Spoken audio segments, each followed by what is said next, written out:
and performer, Philip Thomas, Country Head, World Design Council.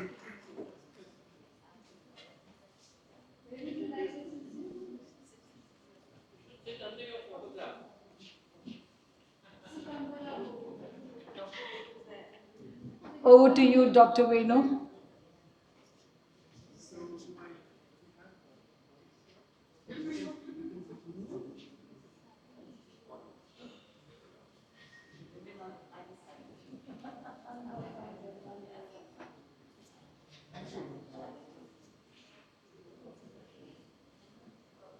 Thank you.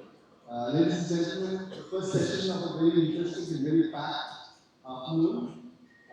The first thing I have to say to my fellow panelists is it's such a privilege to be part of a very distinguished group. I hope that collectively we are going to provide material that will set the agenda, because this will set the tone for the other sessions as well. And I think this is also an example by sticking to the time that has been given to us. It is 4:59. We hope that we will end at 1 minute past 5. The second request I would like to make sure that the 10 minutes that's been allotted to the audience remains there very clearly. And you should permit me to intervene to tell you about how we are going about the time. In the interest of time again, and since we have each of these panelists can speak to you for 1 hour, I do not intend to speak to you at all. So the moderator should speak moderator. I will merely say that this very, very critical point here is about skilling in the creative sector. Now we know that there are problems about skills and skill gaps in every sector. And there are people here who, through their practice, through their work, have shown that how those gaps, if filled, can transform lives and create livelihoods. And there are people here from the creative industry itself to show us, through their deeds and through their work, what they've achieved.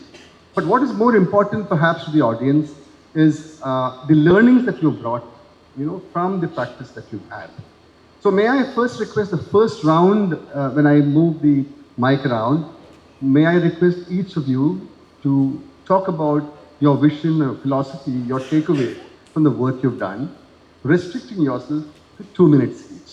And then perhaps we can have 2 more rounds of discussion. I will start. Are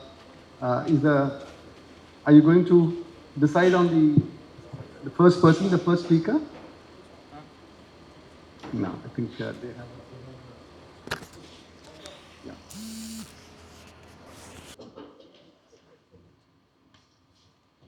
Tanya? Are we having the vision coming up? Is it fine? Okay, so let's start from that corner then. Ashwati? Yeah, there is an introduction of Ashwati will come on your screen. Again, in the interest of time, I am dispensing with all that so that we can hear straight from the panelists. Thank you. Hello, namaste everyone. I'm so happy to be here, the first literature city of UNESCO in India. And yeah, my focus is on how we can make creative economy from the dance fraternity. Actually, skill is not just a technique. For me, it is empathy, it is adaptability, and it is a vision itself. By training, I'm a classical dancer, but I'm a creative or academic explorer of dance by purpose. So my focus is to generate, leveraging courses, different courses from the multidisciplinary terrain of dance, music, the whole batches of performing arts into the modern education. For one example, I would say how we can use the principle of Chaturvidya Abhinaya to the business, the effective business communication. So there are many principles lying in the traditional wisdom.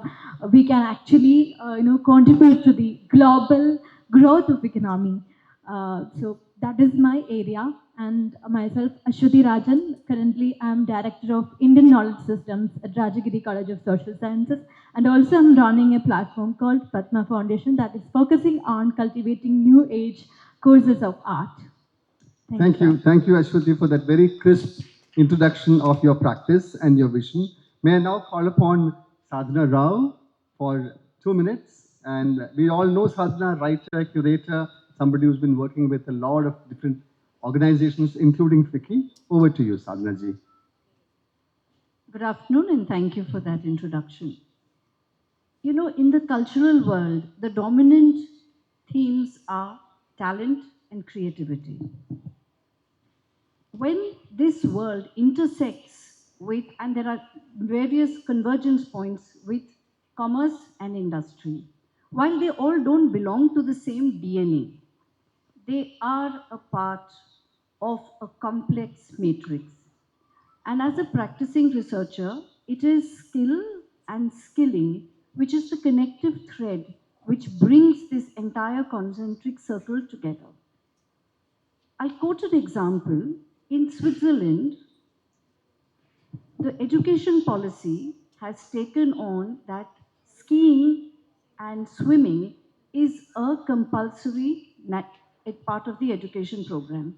Now, this skill set was done because the entire country is either mountainous or it is has lakes. So it is a life skill. Taking this example of a life skill, as a practicing researcher in the city of Chennai, has humongous musicians. The top 10 musicians are very secure in their pay grade. From the 11th musician and to the accompanying artist is where paucity of resources come in. So taking the example of Switzerland's life skills, what we brought in, and there was a request from almost 75 schools in Chennai, which wanted to bring in arts education, not as an extracurricular activity, but as a scholastic activity, which necessitated a need of the hour to have 300 teachers. No artist learns dance or music or painting to be a teacher. They do it to be a part of the performing arts. But what happens is salary, revenue. So using the skilling aspect, while the teachers could while the performing artists could continue with their careers, their talim became teaching. It was a kind of a situation where life skill was taught to performing arts and it became a composite whole. That is what Thank I you. would like to say in the opening remarks. Very well said, Where Sadhana ji. creativity and commerce can be straddled if the ecosystem works to that. I'll expand on that in the following. Thank you so very much for keeping it right up to the time and to making a very, very important statement there. Philip now. Philip Thomas is an old friend. He's been working in the skill sector for donkey's years. And now he is also the advisor of the National Skill Council and the World Design Council of India. Philip, your 2 minutes starts now. Thank you, Venu sir. Honored to be here in the midst of all the privileged guests and Dr. being a long-time friend to Dr. Venu. See, I am into creative sector since 1996 and specifically into creative skill development for last 25 years, working across India. I was part of FICCI in a different forum, FICCI Media Entertainment. So we were active in Waves.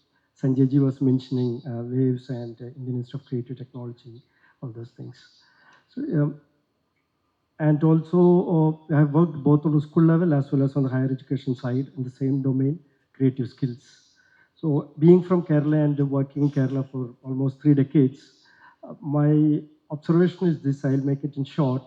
Kerala is not short of talent or tradition. Wherever I go, nationally or globally, when we say we are from Kerala, there is a kind of huge reputation we are getting. For example, I can give an instant. We hosted a diner meet in Hyderabad, and Kalki was running full show. And when the director heard that Kerala is hosting a diner meet, he volunteered to be part of it. So that's the kind of respect we get when we represent Kerala, outside Kerala. What we need now is a focused, inclusive, and tech-enabled strategy to turn our cultural capital into creative capital. With right skilling, it's not just about skilling, mentoring, and handholding is required. Kerala can become a global hub for culturally rooted, digital content hub. I will say made in Kerala, seen by the world. Prime Minister made a statement on May 1st when we are all gathered in Mumbai, create in India, create for the world. So I think that we align to that vision. Thank you. Thank you very much.